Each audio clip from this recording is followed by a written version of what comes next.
In the oldest and darkest regions beyond the solar system, farther than the warmth of the sun can reach, a silent traveler has been drifting for nearly half a century. Voyager 2, launched in 1977, was never built to return. It was designed to witness, to observe, to drift outward as humanity's farthest messenger into the unknown. It crossed the giant planets, passed beyond the edge of the heliosphere, and slowly entered the interstellar medium. Most of humanity moved forward, forgetting the machine still moving through the darkness. Yet Voyager continued to listen. And then, last month, it spoke. Not with telemetry updates or radiation readings, but with a transmission that appeared structured and deliberate. At first, the message resembled background static. But deep within the noise, a repeating burst emerged, precise, rhythmic, measured. Scientists decoded it, expecting routine interference. Instead, what appeared was a pattern. Intelligent. Complex. Not of Earth. The source of the signal was not Voyager itself. Something near the spacecraft had generated the transmission. Something moving in the dark, alongside the probe. Not drifting. Not orbiting. Tracking. Voyager 2's ancient instruments, though decades old, were built with remarkable sensitivity. They detect changes in plasma waves, magnetic fields, and faint cosmic distortions. In a recent deep space data pull, a low-frequency spike appeared. It repeated every 11.2 seconds. It did not match cosmic noise nor solar wind oscillation. It behaved like a clock. At first, engineers blamed interference. But archived telemetry revealed the same signal weeks earlier, unnoticed at the time. New filtering tools isolated the waveform, revealing a disturbing fact. The signal was growing stronger. It originated from outside the spacecraft. Even more telling, the pulse carried a spectral signature resembling hydrogen resonance, the most abundant element in the universe, but inverted, as though being manipulated at a fundamental level. Some called it an anomaly. Others recognized intention. The silence of interstellar space had been interrupted by something that communicated through mathematics. Using triangulation, mission control traced the origin. The source mimicked Voyager's direction of travel, matching velocity and proximity. The object did not follow gravitational paths. It adjusted its speed in controlled bursts. It maneuvered with purpose. It was not drifting through space. It was following. The object altered its movement in response to Voyager's faint transmissions, reflecting modulated variations of its data stream. Like a mirror. Or an observer. It remained silent until Voyager's systems pinged. The probe may have awakened something that had waited for decades. When signal analysts examined the encoded transmission, binary segments appeared that did not belong to Voyager's programming. Pattern recognition algorithms converted the binary into visual structures. Spirals. Fractals. Symmetrical patterns. Shapes resembling ancient symbols recorded in human history. Sumerian carvings. Nazca glyph alignments.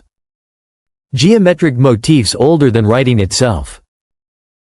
The message carried visual language encoded into electromagnetic harmonics. Not communication for the ear or voice, but for cognition. Voyager had become a trigger. Something had responded. A researcher at Caltech fed the transmission into a neural cryptography model. The system did not merely decode the message. It continued the sequence. The signal was recursive, structured to provoke participation. A dialogue loop. A handshake protocol. Meanwhile, Voyager 1, billions of kilometers away, registered a similar magnetic fluctuation. Two probes. Same anomaly. Same timing. Then, without warning, Voyager 2 fell silent. Not gradually, instantly. This corridor remained open for hours, only to collapse without warning. It was as though someone had opened a door, not through space, but through the very physics that governs it. Scientists now consider this the first evidence of intentional manipulation of solar particles. And the only candidate capable of doing this was still trailing Voyager 2. When Voyager 2 spoke again, it was no longer the data we expected. It was encrypted. But Voyager couldn't encrypt its transmissions. It was built in the 70s. Yet somehow, the message contained a rearranged version of the Golden Record, the very record sent into space in 1977 to say, "We are here." But this wasn't the same message. The music was altered, human voices were played backward, star charts reversed. Some of the coordinates now pointed to empty voids, where no stars existed. It was as if the message had been hijacked, repurposed, not to say, "We are here," but to say something more sinister. "We're listening now." A closer inspection of Voyager 2's systems revealed something worse. Subroutines had been rewritten. Code that hadn't changed in 46 years was suddenly altered, updated with instructions Voyager's onboard processors couldn't even interpret. And these new commands weren't from Earth. They weren't from NASA. They were internal. The subroutines pointed to one function: long-range transmission, but not toward Earth. Toward deep space. Voyager wasn't just listening anymore. It was responding. In classified meetings, international space agencies issued sudden orders to redirect their observatories, focusing on 3 specific sectors of deep space aligned with Voyager 2's transmission. At the same time, encrypted communications leaked about something called the Wake Protocol, a Cold War-era directive for confirmed contact scenarios involving probes. Then, as if everything had been leading up to this, an anomaly emerged. A temporal echo. A signal loop where data packets repeated in perfect harmony, as though time itself had folded. For 41 minutes, the same moment played over and over. Some physicists believe this wasn't a glitch. It was a controlled distortion, a manipulation of spacetime near Voyager's location. The universe itself may have been altered. A ripple in the fabric of reality. 2 days later, in a chilling development, ground stations in Norway and New Zealand recorded a signal that passed through Earth's atmosphere, targeted with laser-like precision. It wasn't just a reflection. It wasn't a bounce. It was direct. Narrowband, high frequency, matching Voyager's last signal. And it stayed. It embedded itself into Earth's global infrastructure, from oceanic sensors to weather satellites, even communication buoys in the Pacific.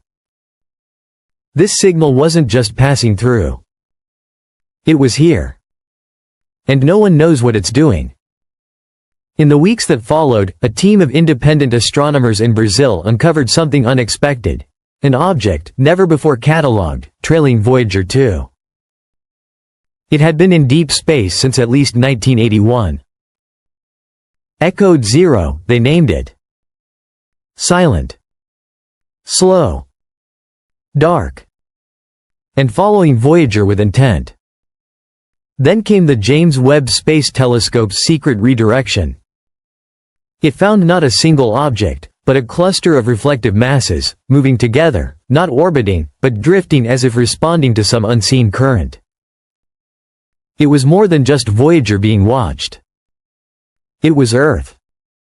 Cybersecurity agencies noticed the same pattern in global data traffic. Low-frequency packets, persistent, repeating themselves across servers and satellite feeds. A trace led back to Voyager 2's last burst. The signal wasn't just in space anymore. It was in Earth's digital systems. And then, silence. For 18 minutes, radio telescopes across the world detected no cosmic background radiation. The universe went still. When it returned, the background had shifted. Slightly warped. As though it had been reset. The implication was horrifying. What if the silence wasn't a malfunction? What if it was a deliberate pause, to insert something new? Voyager 2 wasn't just a message sent into the void. It was a signal, an invitation. And something out there had been waiting. It wasn't a random event. It was a response. We didn't discover something alien. We awakened something ancient. And now, it's using our own creations to speak back.